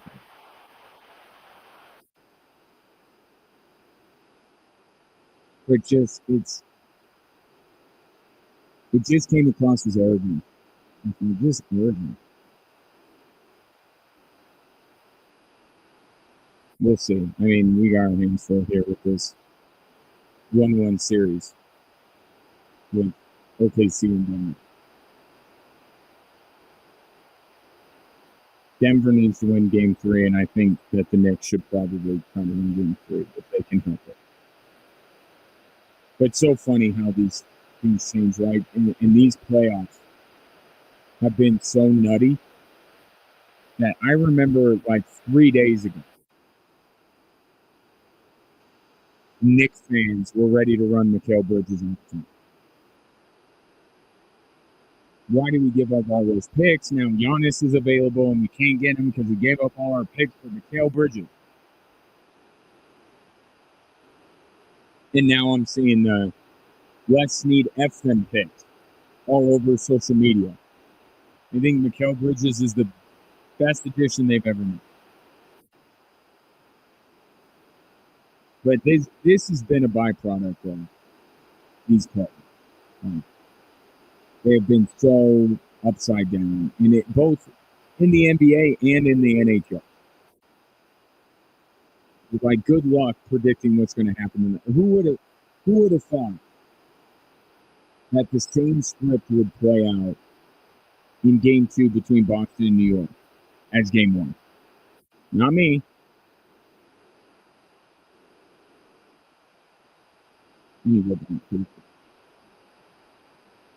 Avalanche series, and then you got Winnipeg scoring with like 3 seconds to go, and completely they were about done and being eliminated, and now they're on to the next round. And Connor Hellebuck all of a sudden can stop shots, and it just both of these players, and like in the best way possible. I know we all have our affinities for certain teams and want certain teams to win, but just if you could just take a step back and take in what we are seeing. I mean, it's been unbelievable theater, all of it. All the upsets right now in the NBA, you know, the heroics from Mikko Rantanen. I know that one is not very much appreciated around here, but it's been crazy. Like, I'm watching Carolina, Washington. Carolina's up 1-0. 1-0 in the series, I should say, 0-0. Jacob Slavin, former CC Tiger, winning the game in Game 1. I don't know what to expect. I would think Washington bounces back. I don't know. These playoffs have been wildly unpredictable. And I think it's also, too, goes to the point that David Adelman was stressing last night. I'll play you that clip again right now. Just because you responded well before doesn't mean you're going to. So our whole focus as a group has to be about Game 3, yes, but what are you learning from Game 2? And as a team and at each individual in that room, taking a look at yourself and saying, what can I do better?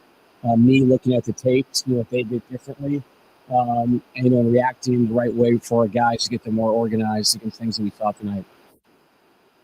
Yeah, and if these playoffs have taught us anything, it is, even if you just saw something happen not that long ago, do not expect to see it again. Yes, the Nuggets bounce back after a brutal Game 3 loss to the Clippers.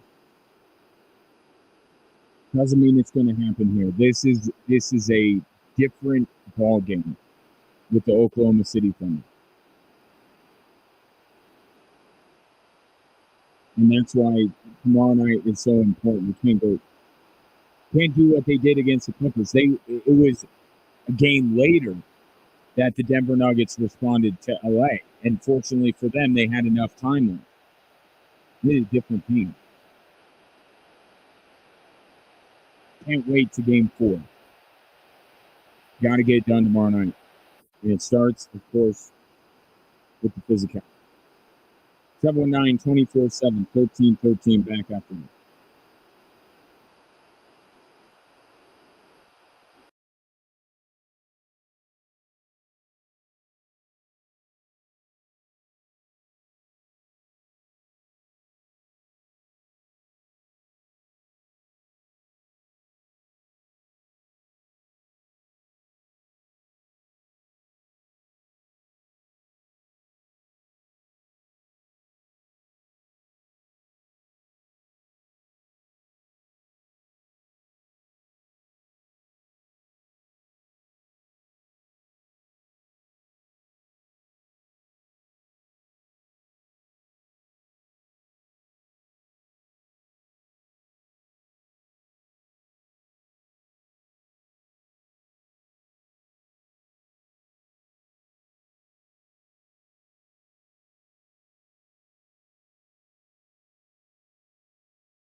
Seeing a report from, I want to make sure I give this correct attribution, Nick Kyprios.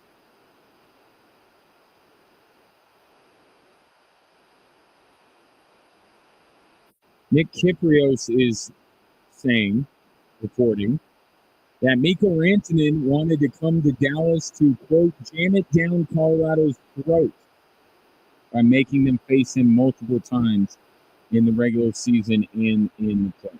I don't know this Nick Kyprios fella, and I'm not being dismissive of him. In fact, I'm going to take his word as fact. Would that surprise anybody? Wouldn't surprise me. Because there's a difference here. I believe that Mikko Rantanen, when it comes to the Avalanche players, has nothing but love for him. But Chris McFarland, maybe even a little bit Jared Bednar.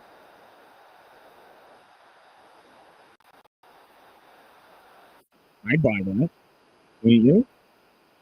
That he intentionally chose Dallas for the purposes of going against the Colorado Avalanche? Wouldn't surprise me one bit. And that's why I said earlier, like, the Avalanche may have created this monster.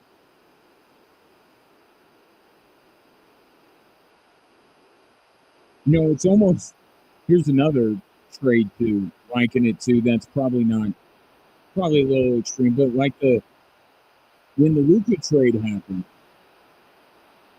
and let me just say this right out of the gate, the Avalanche got more in return for Mikko Rantanen than the Mavericks got for Luka.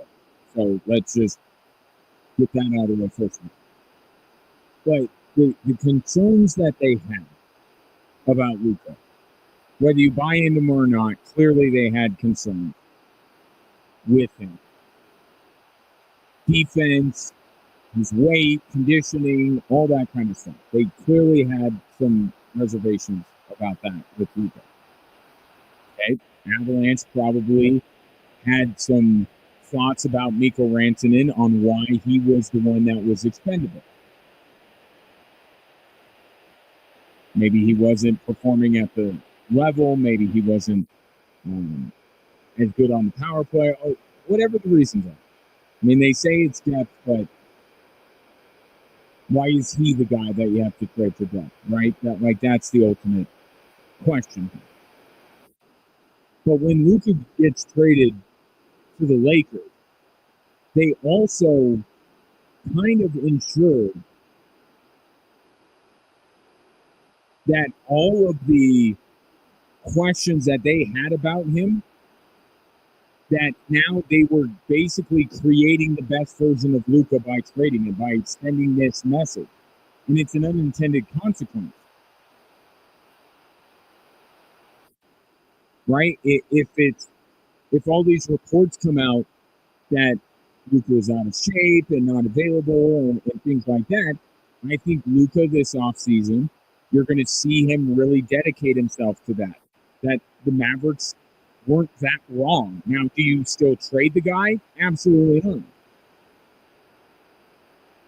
But it's almost like they're guaranteeing, even if you're okay in theory with the trade of Luka Doncic, you're guaranteeing that Luka becomes whatever his best self is going to be. He's going to be that in LA because he's angry at you, and he's going to show you.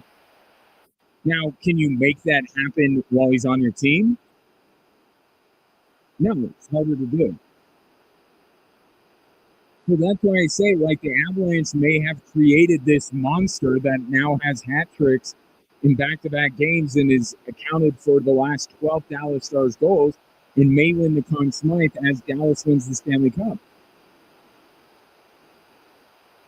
There's a parallel reality where the Avalanche don't trade Mikko Rantanen and he don't play like this. Not that he's been a scrub in the playoffs, but this is otherworldly the way he's playing right now. So I buy all of this. And I think that the Avalanche did create that monster And they're going to have to deal with that monster. So wouldn't surprise me at all if Mikko Rantanen chose Dallas more out of spite than liking the city or the hockey team. Happy there now.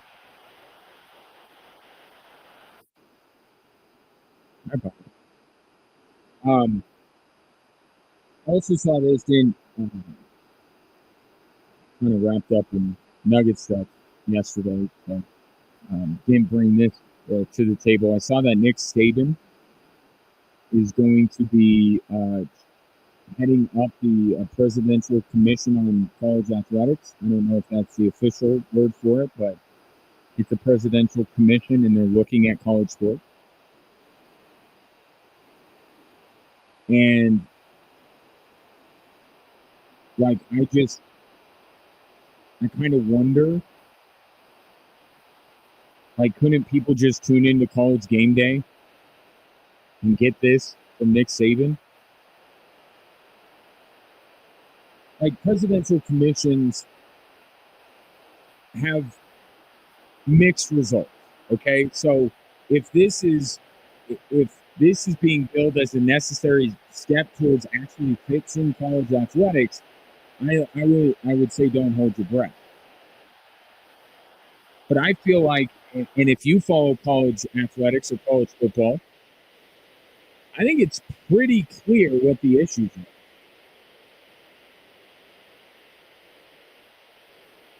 And you're creating something that ultimately is a good thing, that athletes are going to be engaging in rev share, but there's an unintended consequence with that roster spots are going to be fewer. Athletes are going to have their scholarships or roster spots revoked.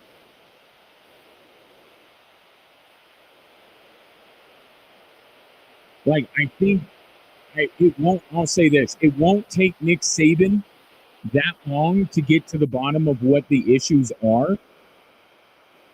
I just don't know how they extricate themselves from it. Because again, even they're doing the rev share thing, which I think at its heart is a good thing. But then they're not doing anything with NIL. Right? You could double dip. So NIL is going to be just as much of a cluster as it's been since it was instituted. How are you going to fix that? It seems like college athletics is trying to check all the legal boxes, which is one thing, and it's good, but there are things that if you follow college sports on a daily basis that aren't really in the realm of, the Supreme Court and things like that are really messed up. And we just saw this with the quarterback at Tennessee.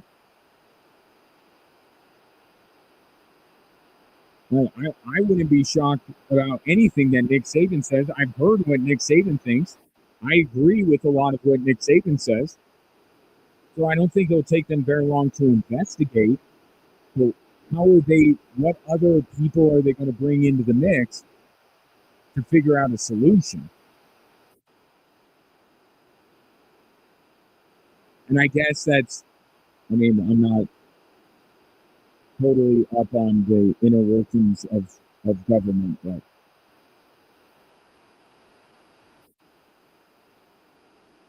are they going to be able to do things about it?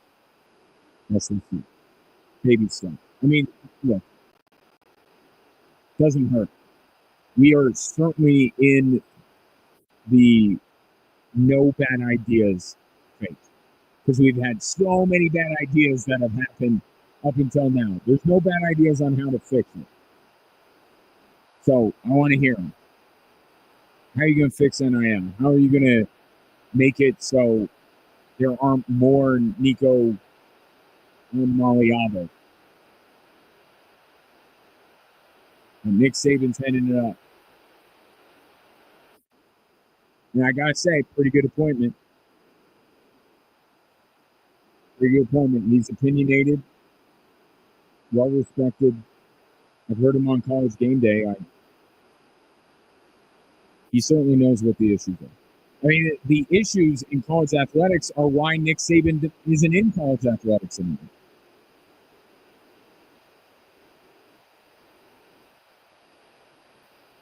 So we'll see there. The Pope is from Chicago. Did you hear this? It's, you're like, whoa, that was out of left field. I'm actually contractually obligated today to bring it up because if I don't, I am derelict in my duty as a radio personality because every other radio personality is talking about it from Chicago.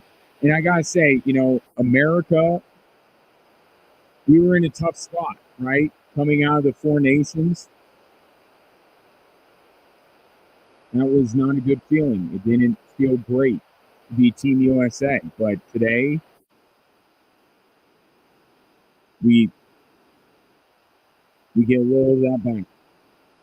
Right? We didn't win Four Nations, but is the new Pope Canadian? No. American. From Chicago. Saw people already laying down futures bets on the Cubs to win a title. Like, I would probably join in, and it's not my proudest thing that I've done, but I have hopped on the Nick Castellanos when something bad happens with the home run. I failed that. I've done that a few times. Not proud of it. Hasn't been super profitable because I liked the Denver Nuggets last night. I arrived late to the party.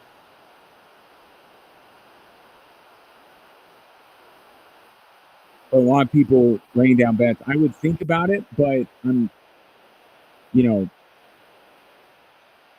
can't do the White Sox. You have to pick the Cubs, and even then, I'm really confident in the Cubs. And then if you try to make a futures bet on another sport, the Bears, like, I think the Bears are pointing in the right direction. Am I going to lay down a Super Bowl bet on it? And I'm not even touching the Blackhawks or the Bulls. The things we're willing to throw our money in, right? Congratulations to the Pope, the new Pope. American. So does he have to, can he just address people in English, or does he have to, can we just dispense with Italian? Can we just, it's not my thing. But that was significant, that the Pope is a lot of jokes on social media. Have fun. Spend your night scrolling. There's a lot of really good ones. All right. We got 3 hours of a 40-point loss. Good job by you. Man, so it's all about game 3, how this Nuggets team responds. David Adelman said this afternoon when he was meeting with the media that they have to be the aggressor. So that's the word, aggressive. Will the Nuggets be that tomorrow? Because I do think that and we saw this in game 1, if the Nuggets lean on OKC a little bit, if OKC's best laid plans don't go their way, bad things can happen with OKC. And that's what the story of game 1 was. OKC was like, why aren't you going away? You're not going away. The Nuggets kept hanging around, and it was OKC that made the mistakes down the stretch. Well, if you don't come out the aggressor, you get your doors blown off, then there's no chance to be able to hang around. I think to boil it down quite simply, it's not Nuggets moving forward in this series. If the Nuggets are hanging around in quarter number 4, I think I would trust them a little bit more than OKC. But OKC is capable of what we saw last night. But get to your seats early tomorrow night is what I'm saying. The first few minutes of Game 3 will be very tight. Appreciate your patronage on this Thursday. Enjoy your evening. I don't know what you're going to watch. Oh, Oilers Golden Knights. That's what I'll do. And whatever you're doing, enjoy it. Talk soon.